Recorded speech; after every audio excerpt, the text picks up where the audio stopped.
સુરતની નવી સિવિલ હોસ્પિટલના રેસિડેન્ટ ડોક્ટર હર્ષ પંડ્યાના ચકચારી અપઘાત કેસમાં હવે કેન્દ્રીય સ્તરેથી મોટી હિલચાલ શરૂ થઈ છે। જાતિગત ટિપ્પણીઓ, અપમાનજનક વર્તન અને અસહ્ય માનસિક ત્રાસના કારણે પોતાના વહાલસોયા દીકરાને ગુમાવનાર મોડાસાના પરિવારના આંસુ લૂછવા માટે ખુદ કેન્દ્રીય અનુસૂચિત જાતિ આયોગના ચેરમેન કિશોર મકવાણા મોડાસા પહોંચ્યા અને તેમણે મૃતક ડોક્ટરના પરિવારજનો સાથે મુલાકાત લઈને સાંત્વના પાઠવી હતી અને આ મામલે કડકમાં કડક કાર્યવાહી કરી અને પરિવારને સંપૂર્ણ ન્યાય અપાવવાની ખાતરી આપી છે। શું છે સમગ્ર મામલો, આવો વિગતે વાત કરીએ આ અહેવાલમાં। નમસ્કાર, હું છું આસિફ કાદરી અને સ્વમાન સાથે તમારું સ્વાગત છે। મોડાસા જિલ્લા ખાતે ડોક્ટર હર્ષ પંડ્યાના નિવાસસ્થાન ખાતે આજે કેન્દ્રીય અનુસૂચિત આયોગના ચેરમેન કિશોર મકવાણા પહોંચ્યા હતા। તેમણે શોકગ્રસ્ત પરિવાર સાથે મુલાકાત કરી, તેમણે ઘટનાની વિગતો મેળવી અને આ મુલાકાત દરમિયાન અરવલ્લી જિલ્લાના કલેક્ટર, અરવલ્લી જિલ્લાના પોલીસ વડા તેમજ સુરતથી તપાસ કરી રહેલા એસપી સહિતના ઉચ્ચ અધિકારીઓ પણ ઉપસ્થિત રહ્યા હતા। આયોગના ચેરમેને સ્પષ્ટ શબ્દોમાં જણાવ્યું કે પરિવાર પર દુઃખનો પહાડ તૂટી પડ્યો છે, તેમાં તેઓ સહભાગી બનવા આવ્યા છે અને આ કેસમાં કોઈ પણ કસૂરવારને છોડવામાં નહીં આવે। ત્યારે આ મામલે કિશોર મકવાણાએ શું કહ્યું એ સાંભળી લો। એક નવયુવાન ડોક્ટર હર્ષદ પંડ્યાએ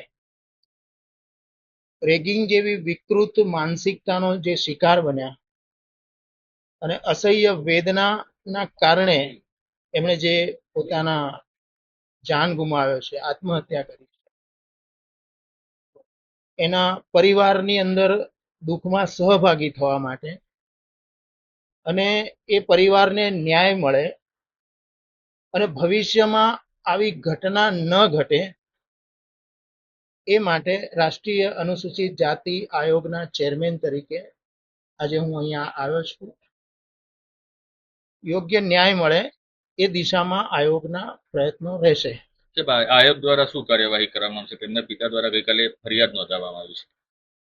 પરિવારની જે કંઈ માંગણી છે એ બધી જ માંગણીને ન્યાય મળે એ દિશામાં આયોગ સક્રિય છે।